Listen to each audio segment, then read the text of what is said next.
Hey, and welcome back to another video in my eBay parts repair playlist, the playlist of videos where I go on eBay, Mercari, and OfferUp, and I purchase broken electronic items and try and fix them on camera. What we have today is this.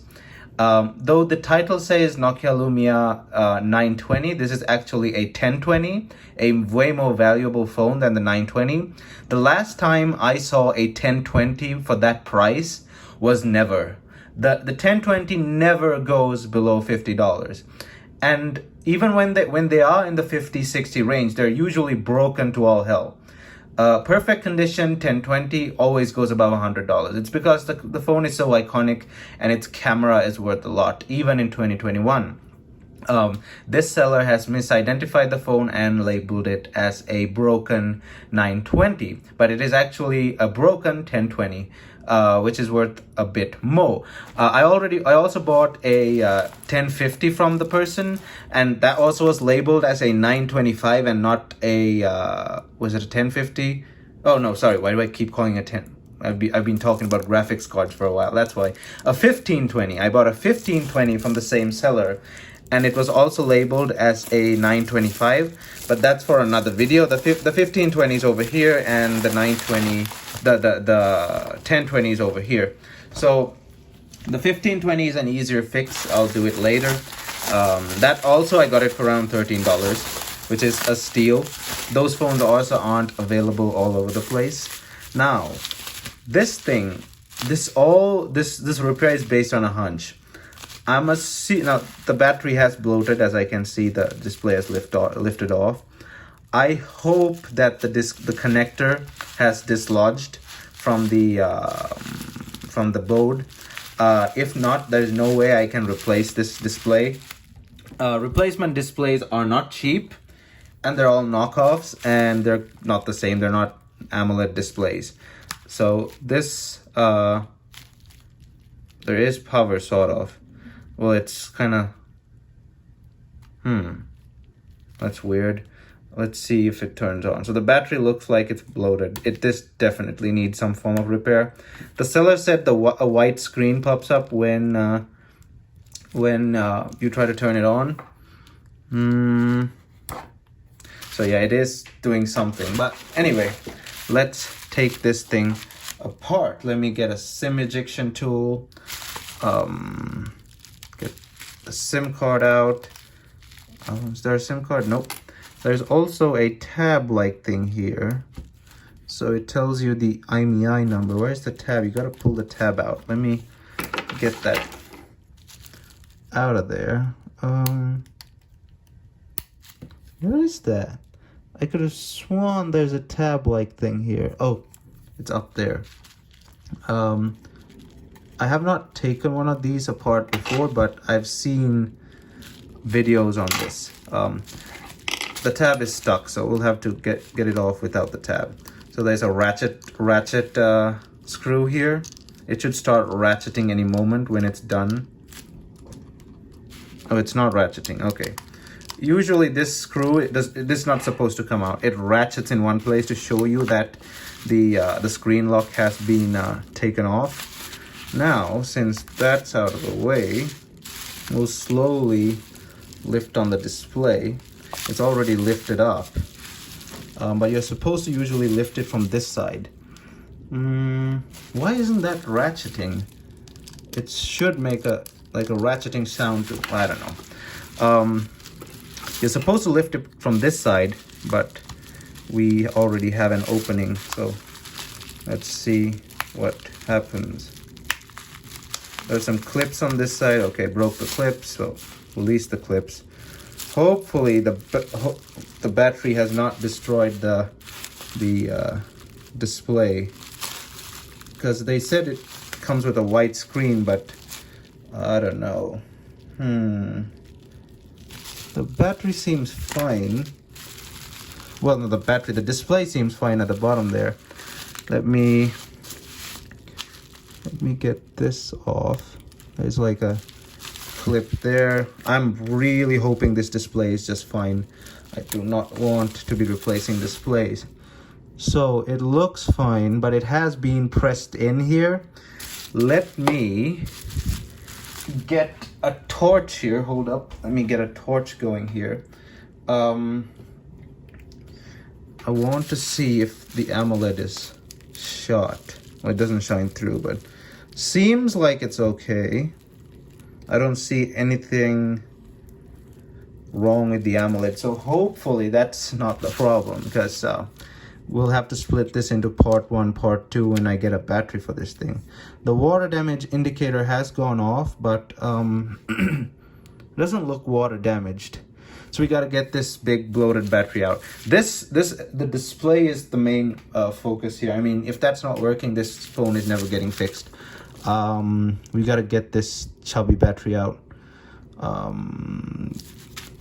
Yeah, I should have disconnected the battery first, but I don't think it's providing any power, so screw it. We got screw there. So I will be splitting this into 2 parts, so as to not make it too long. And the battery, after I've tested the display properly, is then only am I gonna actually spend money on the battery, because the battery is also quite pricey. So I need to get a different screwdriver. Hold up. Okay, I just realized I don't need to take that part off to take off the battery. Now they say you can't reuse this heatsink tape, but I'm gonna try. I was watching a disassembly video. We'll see if we can try to reuse this. Now it's already falling apart under there, but unless you're gaming or stuff like that, it's not really needed. Yeah, I think I can reuse that. Maybe. This is okay. I could technically put freaking thermal paste there, but I don't think that's a good idea. Battery come out. How do I get this battery out? There's this shield like thing. I may have to still get rid of that shield, but we still can probably pry the battery out that way. Hold up. And I don't mind damaging this battery because it's already screwed. Okay, so I got this screw out. I didn't have the exact screwdriver for it, so I kind of stripped it as well, but whatever. I actually do have it somewhere, but I can't find it. We have a problem. I noticed here the battery, I think, has leaked. So we might be looking at some board damage, but there's no way the acid can get to the board because there's this piece of plastic in its way, but we shall see. Hopefully the board is not damaged. Kind of sucks this phone if there's board damage, because then it's basically screwed. If battery acid got to the board, the board is history. So gotta get this piece of steel off. Okay, so I got that out, the clip-like thing. The battery is kind of stuck here, so it has leaked a bit, and it's quite fat. So that goes there. Oh, I'll take the copper shielding from the battery so we can use it for the next battery, because I'll be tossing this battery.